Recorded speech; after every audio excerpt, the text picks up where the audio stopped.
ಬೆಂಗಳೂರು ವ್ಯಾಪ್ತಿಯಲ್ಲಿ ಕಂಡಲ್ಲಿ ಕಸ ಹಾಕೋರ ವಿರುದ್ಧ ಒಂದು ಕಡೆ ಜಿಬಿಎ ಸಮರವನ್ನ ಸಾರಿದೆ.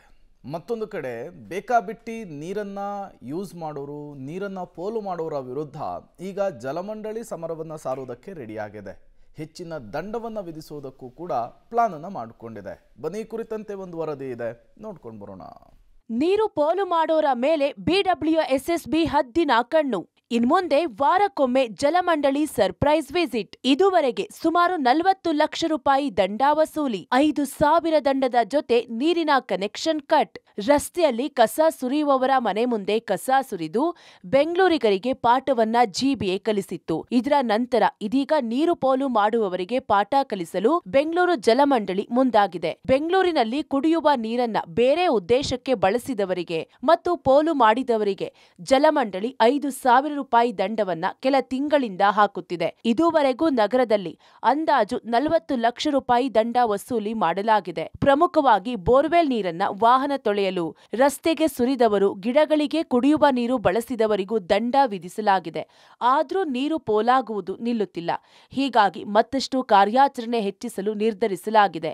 ಇನ್ಮುಂದೆ ನೀರು ಪೋಲು ಮಾಡಿದ ಮಾಹಿತಿ ಬಂದ ಕಡೆ ವಾರಕ್ಕೊಮ್ಮೆ ಸರ್ಪ್ರೈಸ್ ವಿಸಿಟ್ ಮಾಡೋ ಪ್ಲಾನ್ ಮಾಡಿದೆ. ಎಲ್ಲೆಲ್ಲಿ ಇಲ್ಲಿಗಲ್ ಕನೆಕ್ಷನ್ಸ್ ಆಗಿದೆ ಅವರಿಗೆ ದಂಡ ಹಾಕೋದಾಗಲಿ, ಮತ್ತು ಕನೆಕ್ಷನ್ ಡಿಸ್ಕನೆಕ್ಟ್ ಮಾಡೋದಾಗಲಿ, ಮತ್ತು ಕಾನೂನು ಕ್ರಮ ಜರುಗಿಸುವುದಕ್ಕೂ ಕೂಡ ಈ ಒಂದು ದಂಡ ಸಕ್ರಿಯವಾಗಿ ನಮ್ಮ ರೋಬೋಟಿಕ್ಸ್ ಟೆಕ್ನಾಲಜಿ ಅವರ ದಂಡದ ಜೊತೆಗೆ ಕೆಲಸ ಮಾಡಲಿಕ್ಕೆ ಮುಂದೆ ನಾವು ಚಾಲನೆ ಕೊಡಲಿದ್ದೀವಿ.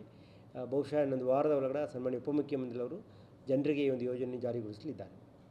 ಇದರಿಂದ ಜಲಮಂಡಳಿಗೆ ಹಲವಾರು ಕಡೆಯಿಂದ ಏನು ಇಲ್ಲಿಗಲ್ ಕನೆಕ್ಷನ್ ಆಗ್ತದೆ, ಜಾಸ್ತಿ ಆದಾಯ ಕೊರತೆ ಆಗ್ತದೆ, ಇದೆಲ್ಲ ಕೂಡ ಕಡಿಮೆ ಆಗುತ್ತೆ. ಮತ್ತು ಜನರಿಗೆ ಕೂಡ ಎಲ್ಲೆಲ್ಲಿ ಲೀಕೇಜಸ್ ಆಗ್ತದೆ ಅದನ್ನು ಕೂಡ ಗುರುತು ಮಾಡ್ಬೋದು. ಕೇವಲ ಇಲ್ಲಿಗಲ್ ಕನೆಕ್ಷನ್ಸ್ ಮಾತ್ರ ಅಲ್ಲದೆ ಇನ್ನು ಕುಡಿಯುವ ನೀರು ಪೋಲು ಮಾಡುವವರಿಗೆ 5,000 ರೂಪಾಯಿ ದಂಡ ಹಾಕಲಾಗುತ್ತಿದೆ.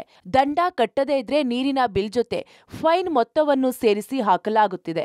ಜೊತೆಗೆ ನೀರಿನ ಕನೆಕ್ಷನ್ ಕಟ್ ಮಾಡೋ ಎಚ್ಚರಿಕೆಯನ್ನು ಬಿಡಬ್ಲ್ಯೂಎಸ್ಎಸ್ಬಿ ನೀಡಿದೆ.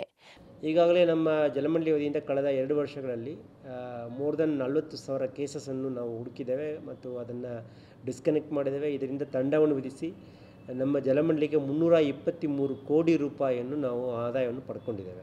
ಸೊ ಇದು ಕೇವಲ ದಂಡ ವಿಧಿಸುವ ಮುಖಾಂತರ ಮಾಡಿರುವಂಥ ಒಂದು ಪ್ರಕ್ರಿಯೆ. ಈ ದೊಡ್ಡ ಮಟ್ಟದ ಕಾರ್ಯಕ್ರಮಕ್ಕೆ ನಮ್ಮ ಜಲಮಂಡಳಿಯ ಸಮಸ್ತ ಅಧಿಕಾರಿ ಮತ್ತು ನೌಕರರು ಭಾಳಷ್ಟು ಸಾಥ್ ಕೊಟ್ಟಿದ್ದಾರೆ, ಸಾರ್ವಜನಿಕರು ಕೂಡ ಸಾಥ್ ಕೊಟ್ಟಿದ್ದಾರೆ. ಹಾಗಾಗಿ ಈ ಒಂದು ಕಾರ್ಯಕ್ರಮ ಯಶಸ್ವಿಯಾಗಿದೆ. ಮುಂಬರುವ ದಿನಗಳಲ್ಲಿ ಆಧುನಿಕ ವ್ಯವಸ್ಥೆಯಲ್ಲಿ ಇದನ್ನು ಇನ್ನೂ ಅತಿ ಜರೂರಾಗಿ ಮಾಡೋಕ್ಕೆ ವ್ಯವಸ್ಥೆ ಕಲ್ಪಿಸಲಾಗಿದೆ.